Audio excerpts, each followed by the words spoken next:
खुलुमबाय स्टुडिअ आङो राकेश रामचियारि मैयानि सानाव बीपीएफ राजखान्थि हान्जानि सासे गोख्रों दैदेनगिरि भेरगाव ब्लक बीपीएफ राजखान्थि हान्जानि आफादगिरि बिथां नेरसोन बर' आरो मोनसे समनि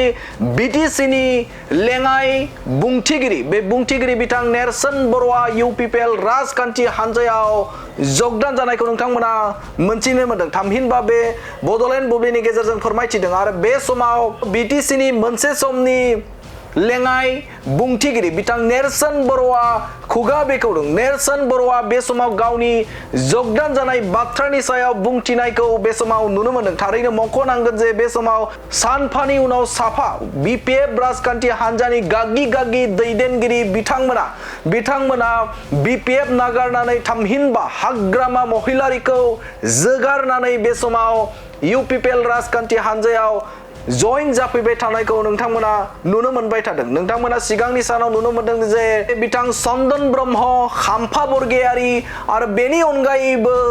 बे समाव गान्दा थामहिनबा हितेश बसुमतारी बे हितेश बसुमतारीनिफ्राय लानानै गुबुन गुबुन दैदेनगिरिफोरा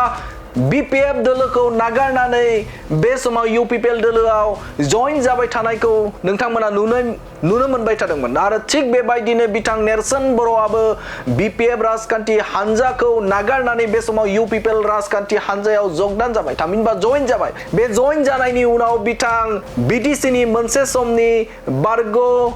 लेङाइ बुंथिगिरि बिथां नेरसोन बर' बिथाङा बुंथिदों जे मा जाहोनाव बिथाङा बीपीएफ राजखान्थि हान्जाखौ नागारनानै यूपीपीएल राजखान्थि हान्जायाव जइन जादों बेनि सायाव रोखा बाथ्रा बिथाङा बुंथिदों आरो बे समाव बुंथिदों जे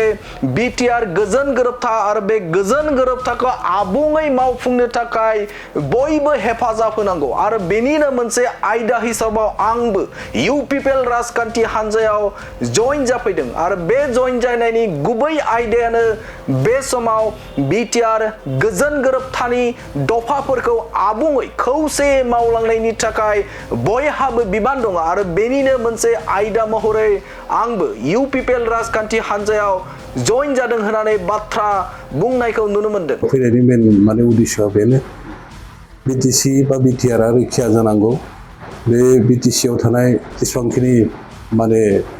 जाथि जनगोष्ठी सुबुंफोर दङ बिथांमोननि थाखायनो बिटिआर जुदि जादोंब्ला बे बिथांखौ माने बे बिटिआरखौ मोजां रोखोमै मावफुंनो थाखाय जाफुंनो थाखाय जों बयबो बिबान लानांगोन हिसाबै आङो बेवहाय बे थांखियैनो फैनाय जादों आरो बेनि अनगायैबो बिथां नेरसोन बर'आ बुंथिबावदों जे बिथाङा बुंथिदों जे साफा सानै बीपीएफ राजखान्थि हान्जानि सानैसो थेफुदला दैदेनगिरिफोर जाय दैदेनगिरिफोरा गावबा गावनि बाथ्राखौ थामहिनबा बिथांमोननि दुगा आरो बिथांमोननि जे खामानि मावनाय बे खामानि मावनायखौ बिथाङा मोजां मोनाखै जायनि थाखायनो बे समाव बीपीएफ राजखान्थि हान्जाखौ नागारनो गोनां जादों होननानै बाथ्रा बुंथिदों बिथां नेरसोन बर' बिथाङा रोखा बाथ्राखौ बुंथिदों दि बे समाव सानै साथामसो दैदेनगिरि दं जाय दैदेनगिरिफोरा बे समाव बीपीएफ राजखान्थि हान्जायाव बिथांमोना दं आरो बिसोरफोर जाय सुबुंफोरा गोबां गावसोरनि बायदि खामानि मावो आरो रावनिबो बाथ्रा बिथांमोना खोनासङा दा बैफोर बायदि दैदेनगिरिफोर थानायनि थाखायनो बीपीएफ नागारनो गोनां जादों होननानै बाथ्रा बुंथिदों बिथां नेरसोन बर' बिथाङा बेवहाय सासे सानै व्यक्ति केन्द्रिक आरो बिथांमोननि एटिट्युडनि थाखायनो आं बाध्य जादों आं मुंखौ बुंला जायनि थाखाय आं यूपीपीएलआव फैनानै आंनि समस्याफोरखौ समाधान खालामनो गोनां बेबादि अबस्थायाव आं फैदों आरो बिथाङा बुंथिबावदों जे बीपीएफ राजखान्थि हान्जानि गुबुन गुबुन दैदेनगिरिफोर जाय दैदेनगिरिफोरा बे समाव दङ बिथांमोनखौबो खावलायदों बिथाङा गासैबो दैदेनगिरिफोरानो यूपीपीएल राजखान्थि हान्जायाव हाबफैनांगौ होननानै बिथाङा हांख्रायदों आरो बिथाङा बुंथिदों जे बीपीएफ राजखान्थि हान्जानि खायसे दैदेनगिरिफोर दङ जाय हारिनि समाजनि थाखाय मावनो गोसो बै बिथांमोना बीपीएफ नागारनानै यूपीपीएल राजखान्थि हान्जायाव फैनो थाखाय बिथाङा हांख्रायनायखौ नुनो मोनदों आरो ज' खामानि मावलांगोन होननानैबो बिथाङा बुंथिनायखौ बे समाव नुनो मोनदों फैनायनि मेन माने उद्देश्यआ बेनो बीटीसी बा बिटिआर रैखा जानांगौ बे बीटीसीआव थानाय जेसेबांखिनि माने जाथि जनगोष्ठी सुबुंफोर दङ बिथांमोननि थाखायनो बिटिआर जुदि जादोंब्ला बे बिथांखौ माने बे बिटिआरखौ मोजां रोखोमै मावफुंनो थाखाय जाफुंनो थाखाय जों बयबो बिबान लानांगोन हिसाबै आंबो बेवहाय बे थांखियैनो फैनाय जादों आरो आसा फारिबाय थाबाय जों बयबो आंथ' खावलायगोनसो बिटिएफनि दैदेनगिरि जेसेबांखिनि दङ बिथांमोनाबो बे दोलोआवनो जयैनो फै जों खौसेनो जुदि खौसे जानानै खामानि मावोब्ला निस्सय दिनैनि जाफुङैयाबो गाबोन जाफुंगोन बेवहाय सासे सानै व्यक्ति केन्द्रिक आरो बिथांमोननि एटिटिउडनि थाखायनो आं बाध्य जादों दिनै आं मुंखौ बुंला जायनि थाखाय आं इउपिपिएलआव फैनानै आंनि समस्याफोरखौ समाधान खालामनो गोनां बेबादि अबस्थायाव आं फैदों थाखा फैसानि खोथा नङा आंनि पार्सनेल माने माखासे सिटुवेसननि थाखायसो आङो फैनाय जादों आरो फैनायनि मेन माने उद्देश्यआ बेनो बिटिसि बा बिटिआरआ रैखा जानांगौ बे बिटिसिआव थानाय जेसेबांखिनि माने जाथि जनगोष्ठि सुबुंफोर दङ बिथांमोननि थाखायनो बिटिआर जुदि जादोंब्ला बे बिथांखौ माने बे बिटिआरखौ मोजां रोखोमै मावफुंनो थाखाय जाफुंनो थाखाय जों बयबो बिबान लानांगोन हिसाबै आंबो बेवहाय बे थांखियैनो फैनाय जादों आरो आसा फारिबाय थाबाय जों बयबो आंथ' खावलायगोनसो बिटिएफनि दैदेनगिरि जेसेबांखिनि दङ बिथांमोनाबो बे दोलोआवनो जयैनो फै जों खौसेनो जुदि खौसे जानानै खामानि मावोब्ला निस्सय दिनैनि जाफुङैयाबो गाबोन जाफुंगोन बेवहाय सासे सानै व्यक्ति केन्द्रिक आरो बिथांमोननि एटिटिउडनि थाखायनो आं बाध्य जादों दिनै आं मुंखौ बुंला